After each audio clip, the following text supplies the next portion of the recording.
예레미야 10번째 시간입니다. 오늘 말씀은 예레미야 18장 1절부터 20장 18절 말씀까지입니다. 예레미야 18장 1절부터 4절 말씀을 합독하고 예레미야 18장 19장 20장 길죠. 총 3장을 이어서 보도록 하겠습니다. 그러면 예레미야 18장 1절부터 4절 말씀을 한 목소리로 합독하도록 하겠습니다. 여호와께로부터 예레미야에게 임한 말씀에 이르시되 너는 일어나 토기장이의 집으로 내려가라. 내가 거기에서 내 말을 내게 들려주리라 하시기로 내가 토기장이의 집으로 내려가서 본즉 그가 농로로 일을 하는데 진흙으로 만든 그릇이 토기장이의 손에서 터짐에 그가 그것으로 자기 의견에 좋은 대로 다른 그릇을 만들더라. 그렇죠. 토기장이야 자기 뜻이잖아요. 우리가 하나님의 뜻이라는 사실을 기억해야 되겠죠. 자, 12편의 단편 예언 선집 중에서 8번째 제8예언이라고 보시면 됩니다. 여호와의 절대 주권, 다 모든 것이 여호와의 손에 있음을 근거해서 하나님의 심판을 또 경고하고 있는 부분입니다. 그래서 18장부터 20장까지는 제8예언인데요. 토기장이 비유가 있고요. 또 토기장이가 만든 옹기를 깨뜨리면서 하는 깨어진 옹기의 비유, 이 두 가지 비유가 있는데요. 이 두 가지 비유를 통해서 온 우주와 역사에 대한 하나님의 절대 주권이 있다는 것을 강조하고 또 그것과 더불어 정말 하나님께서 이스라엘을 심판하신다라는 부분들이 나옵니다. 제8예언은요, 제7예언과 마찬가지로 여호야김 시대에 선포된 것으로 추정되고 있습니다. 그 시대 같이 이렇게 7예언과 8예언이 같은 시기의 것이라고 보시면 됩니다. 제8예언도 총 5부분으로 나누어 볼 수 있습니다. 첫 번째 부분이 예레미야 18장 1절부터 17절입니다. 제8예언의 계시 부분이라고도 볼 수 있겠죠. 토기장이가 토기를 만드는 옹기를 만드는 그 신뢰를 통해서 하나님께서 세계 모든 민족과 나라에 대하여 절대 주권을 가지고 계시고 그러한 하나님께서 전 세계 만민과 만국을 대하는 원칙이 있는데 그 원칙에 대해서 유다 백성들이 무시를 했기 때문에 심판을 받게 된다라는 부분입니다. 그러니까 나만 선민이고 다른 의미 없다라고 생각하는 그것이 얼마나 큰 죄인가를 알아야 되겠죠. 자, 1절부터 4절에 보면요. 토기장이 비유를 이렇게 설명하는데 하나님께서 예레미야로 하여금 토기장이 집으로 가서 토기장이가 토기를 제작하는 과정을 목도하게 하셨어요. 그리고 나서 그러니까 그걸 보니까 토기장이와 진흙과의 관계가 있잖아요. 마음대로 그 토기장이가 진흙을 만져서 자기가 원하는 그릇을 만듭니다. 그것처럼 여호와와 선민의 관계를 설명했는데요. 하나님의 절대 주권을 선언했다고 보시면 되죠. 하나님께서는 토기장이가 진흙으로 옹기를 만들 때 자기가 원하는 그 토기를 나오지 않을 경우에는 다시 뭉개어 원하는 토기를 다시 만들듯이 그 권한이 있듯이 하나님 또한 만물을 친히 지으신 창조자이시기 때문에 만물에 대한 절대 주권을 가지고 계시다는 것입니다.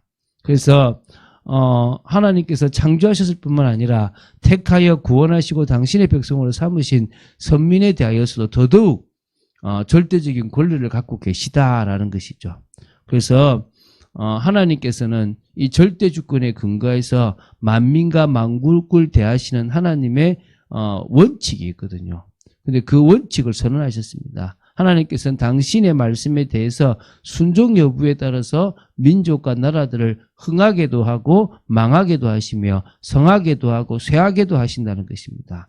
하나님께서 이 말씀을 주시는 것은 하나님의 말씀에 불순종하는 선민은 당신의 절대 주권의 심판을 벗어날 수가 없다. 이제 이런 의미가 있는 겁니다.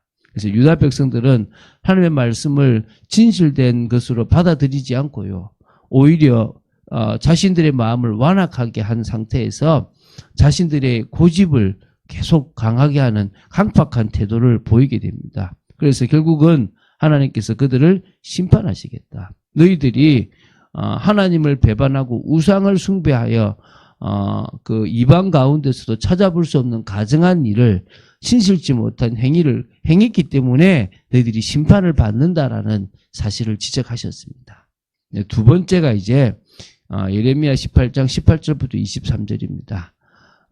이때 이제 결국은 뭐 어떤 일이 벌어지냐면 많은 사람들이 선지자 예레미야를 거짓 선지자로 몰아치고자 음모를 꾸며요. 그것에 대해서 하나님 앞에 고발하고 심판해 주실 것을 강구하는 겁니다. 인간 예레미야죠. 그들이 제가 18절 보겠습니다. 말하기를 오라 우리가 꾀를 내어 예레미야를 치자. 제사장에게서 율법이 지혜로운 자에게서 책략이 선지자에게서 말씀이 끊어지지 아니할 것이니 계속 될 거다. 이 말이죠. 오라 우리가 혀로 그를 치고 그의 어떤 말에도 주의하지 말자 하나이다. 하나님의 증인이고 하나님의 말씀을 그대로 대언하고 있는 예레미야를 유다의 백성들은 거짓말쟁이로 필요 없다고 생각하고 뭐죠? 내어치려고 하고 있는 겁니다. 그 사실을 고발했어요. 예레미야는요, 악으로 선을 갚으려는 백성들의 완악함과 음모로 인해서 위기에 딱 직면해 버리거든요. 그런 자신을 돌아봐 주시고 구원해 달라고 하나님 앞에 간구했습니다. 그리고 이제 그 악으로 선을 갚으려는 유다 백성들을 절대 그 죄악들을 사하지 말고 그들을 기근과 이방 군대의 칼로 심판해 달라고 하는 겁니다. 이럴 때는 이 예레미야도 인간적인 모습이 나타나게 되겠죠. 세 번째입니다. 이제 19장인데요. 1절부터 15절입니다. 토기장이에게서 옹기를 사서 어떤 흰놈의 골짜기에 가서 하나님의 말씀을 선포하고 옹기를 깨뜨리는 상징적 행위를 통해서 선민 심판을 예언한 그런 부분입니다. 그래서 하나님께서 예레미야에게 토기장이의 옹기를 구입해서 백성의 대표들과 함께 흰놈의 아들의 골짜기로 가서 거기서 하나님께서 이런 말씀을 선포하도록 명하셨어요. 그래서 이제 백성의 대표들에게 뭐 했습니까? 하나님의 심판을 선포했죠. 그러니까 흰놈의 아들의 골짜기가 심판을 받게 되는 이유인데요. 그게 뭐냐? 유다 백성들이 하나님을 버리고 그 흰놈의 아들의 골짜기에서 자기와 자기 조상들과 유다 왕들이 알지 못하던 다른 신들에게 분향하고요. 무지한 자의 피를 그곳에 채우고 바알을 위하여 산당을 건축하고 흰놈의 아들의 골짜기에서 행한 또 거기서 뭐하냐면 자기 아들을 인신 제사로 드리는 악한 일을 했기 때문입니다. 그래서 이제는 이 흰놈의 아들의 골짜기뿐만 아니라 예루살렘에 하나님의 심판이 임할 거라고 얘기하는 겁니다. 그래서 더 이상 이 흰놈의 아들의 골짜기는 그 이름으로 불리지 않고 죽음의 골짜기가 된다는 것입니다. 그래서 그 정도로 이것이 파괴되고 무너진다라는 부분이죠. 그래서 그리고 그 사온 옹기를 그 앞에서 깨뜨리며 상징적 행위를 또한 해나갑니다. 그래서 결국은 심판받을 것이다. 옹기는 예레미야와 함께 동행한 백성들 대표 앞에서 깨뜨렸는데요. 옹기가 깨어진 것처럼 하나님께서 예루살렘을 무너뜨려 황폐하게 하실 것이고 또 멸망시킬 건데 그 이유가 백성들이 집이나 옥상에 다 우상을 숭배하여 집집마다 다 더럽혔기 때문에 그렇다라는 겁니다. 결국 이 예언대로요. 결국은 어떤 일이 벌어집니까? 바벨론이 침공해서 이 3차 유다 침공인데요. 1년 6개월 동안을 포위하는 중에 식량이 고갈되고 인육을 먹게 되는 일이 벌어지고 또 그 흰놈의 골짜기가 죽음의 골짜기가 되어져 버리는 거예요. 이 정도로 이렇게 비참한 일들이 일어난다는 거예요. 네 번째입니다. 20장 1절부터 6절이죠. 그 당시 성전을 감독하고 있었던 임멜의 아들 제사장 바수훌이 예레미야를 박해했다는 그런 내용이에요. 이게 바수훌도 예언을 했거든요. 그런데 거짓 예언을 했어요. 이스라엘 예루살렘은 평안할 것이다. 망하지 않을 것이다라고 한 거예요. 그런데 예레미야가 등장해가지고 옹기를 깨뜨리는 비유를 통해가지고 온 예루살렘뿐만 아니라 흰놈의 아들의 골짜기까지 다 멸망하고 비참하게 될 거다라고 얘기하니까 자기가 했던 거짓말이 탄로날 거 아닙니까? 그래서 어떻게 했냐면 예레미야를 구금하고요. 그리고 거기다가 뭐였냐면 그 목에다가 나무 고랑을 채워가지고 하루 동안 묶어두고 막 이런 일들을 한 겁니다. 그래서 결국은요 하나님께서 이제 그 선포하죠. 뭐라냐면 바수훌이라는 이름이 자유를 가져오다 이런 이름인데 이 이름 대신에 사방에 두려움이 되더라는 마골 미사빕이라는 이름으로 바꿔버려요. 그래서 결국은 이 바벨론의 침공 때 여기도 포로로 끌려가게 되고 그리고 거기서 아마 죽지 않았었나 이렇게 보게 됩니다. 이제 마지막 8번째입니다. 예레미야 20장 7절부터 18절입니다. 결국은 그 시대에 위협이 얼마나 많습니까? 백성들이 꿰어내어 죽이려고 하고 바수울이 막 핍박하고 계속 있었거든요. 그래서 결국은 여호와의 심판 대언자로서 이 예레미야의 고뇌와 또 그러면서도 확신이 동시에 표출되고 있는 내용입니다. 그래서 결국은 예레미야가 하나님의 심판 메시지를 전하는데 자신의 선지자직에 대한 소명이 있고요. 또 그런데 그걸 전가하려고 그러니까 백성들이 너무 박해를 하는 겁니다. 내적 갈등이 있고 막 고통이 있었다는 거예요. 그래서 이 지금 하나님의 이름으로 예언을 말하지 않으면요. 이 마음이 막 불붙는 것 같이 답답하고 견딜 수가 없는 겁니다. 그런데 막상 말하면 박해를 받으니까 너무 힘든 거예요.